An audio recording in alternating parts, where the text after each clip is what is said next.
Ang Artificial Intelligence o AI ay nagpapabago sa ating mundo. Ito ang kakayahan ng mga makina na gawin ang mga bagay na karaniwang ginagawa ng tao. Kasama rito ang pag-aaral, paglutas ng problema at paggawa ng desisyon. Ang mga AI system ay pinapagana ng mga algorithm at napakaraming data. Sinusuri nila ang mga pattern, gumagawa ng mga hula at pinapabuti ang kanilang performance sa paglipas ng panahon. Mula sa mga self-driving cars hanggang sa medical diagnosis, mabilis na binabago ng AI ang iba't ibang industriya at aspeto ng ating buhay. Ang konsepto ng AI ay nagsimula pa noong unang panahon. Ngunit ang mga makabuluhang pag-unlad ay nagsimula noong kalagitnaan ni ika-20 siglo. Ang pag-unlad ng mga computer at ang paglitaw ng computer science ang naglatag ng pundasyon para sa pananaliksik sa AI. Ang mga unang AI system ay nakatuon sa symbolic reasoning at rule-based approaches. Ang pagdating ng machine learning at deep learning sa mga nakalipas na dekada ay nagpabago sa larangan na nagbigay daan sa AI na harapin ang mas komplikadong mga gawain at makamit ang performance na kapantay ng tao sa ilang mga lugar. Malaki na ang epekto ng AI sa ating pang-araw-araw na buhay. Ang mga virtual assistants tulad ng Siri at Alexa ay gumagamit ng natural language processing para maintindihan ang ating mga utos. Ang mga recommendation algorithm ay nagpi-personalize ng ating mga online experiences, nagmumungkahi ng mga produkto, pelikula, at maging ng mga potensyal na kaibigan. Sa pangangalagang pangkalusugan, tinutulungan ng AI ang mga doktor sa pag-diagnose ng mga sakit, pagbuo ng mga bagong gamot, at pag-analyze ng mga medical image na may mas mataas na accuracy.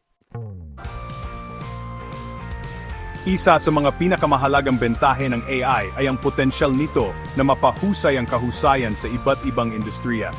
Ang AI-powered automation ay maaring magpagaan ng mga paulit-ulit na gawain na nagpapalaya sa mga manggagawang tao upang tumuon sa mas malikhain at komplikadong mga gawain.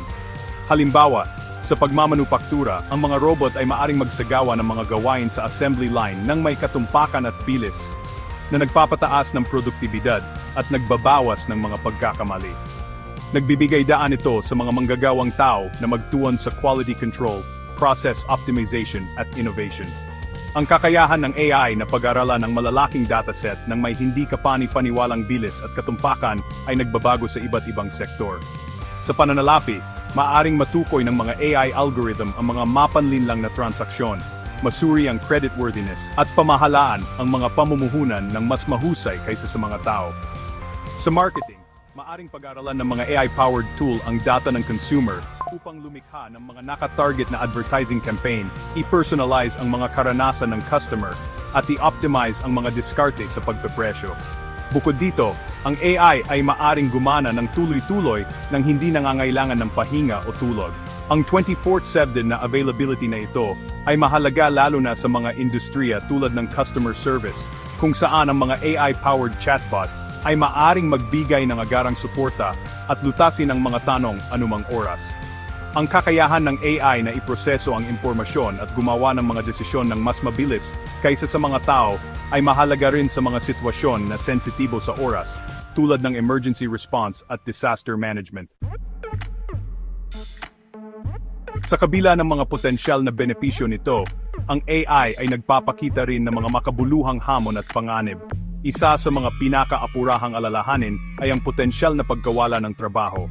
Habang nagiging mas sopistikado ang AI, malamang na i-automate nito ang mga trabahong kasalukuyang ginagawa ng mga tao, lalo na sa mga larangan tulad ng transportasyon, pagmamanupaktura, at customer service. Maari itong humantong sa malawakang kawalan ng trabaho at kaguluhan sa lipunan kung hindi agarang matutugunan.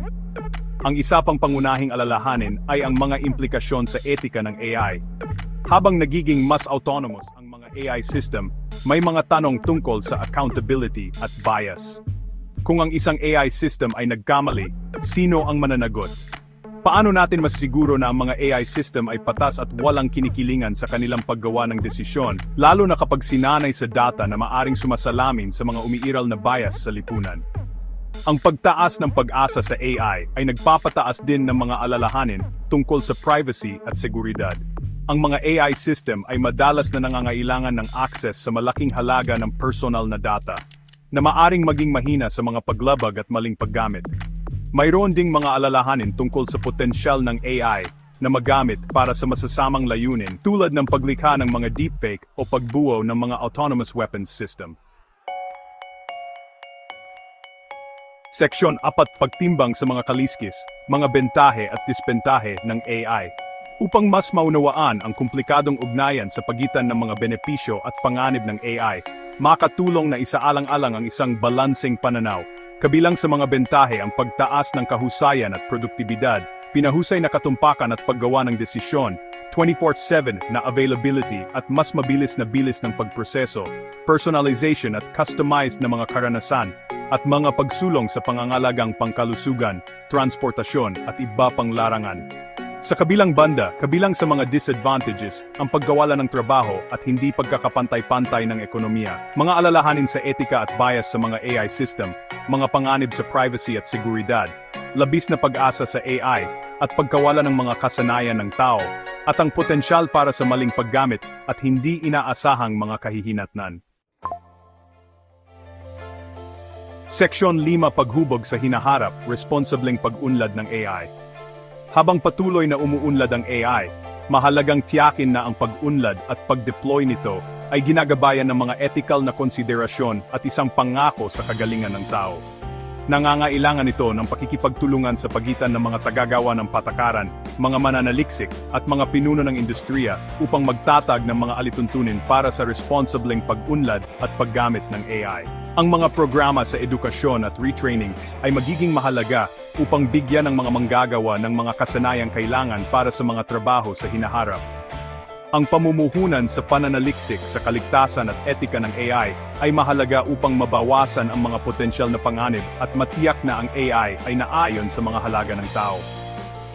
Sa pamamagitan ng pagyakap sa isang human-centered approach sa pag-unlad ng AI, maaari nating gamitin ang transformative potential nito habang responsibleng tinutugunan ang mga hamon nito. Bilang konklusyon, ang AI ay isang makapangyarihang tool na may potensyal na baguhin ang maraming aspeto ng ating buhay. Sa pamamagitan ng maingat na pagsaalang-alang sa mga bentahe at disadvantages nito, at sa pamamagitan ng pagbibigay prioridad sa mga ethical na konsiderasyon, maaari nating hubugin ang isang hinaharap kung saan ang AI ay makikinabang sa lahat ng sangkatauhan.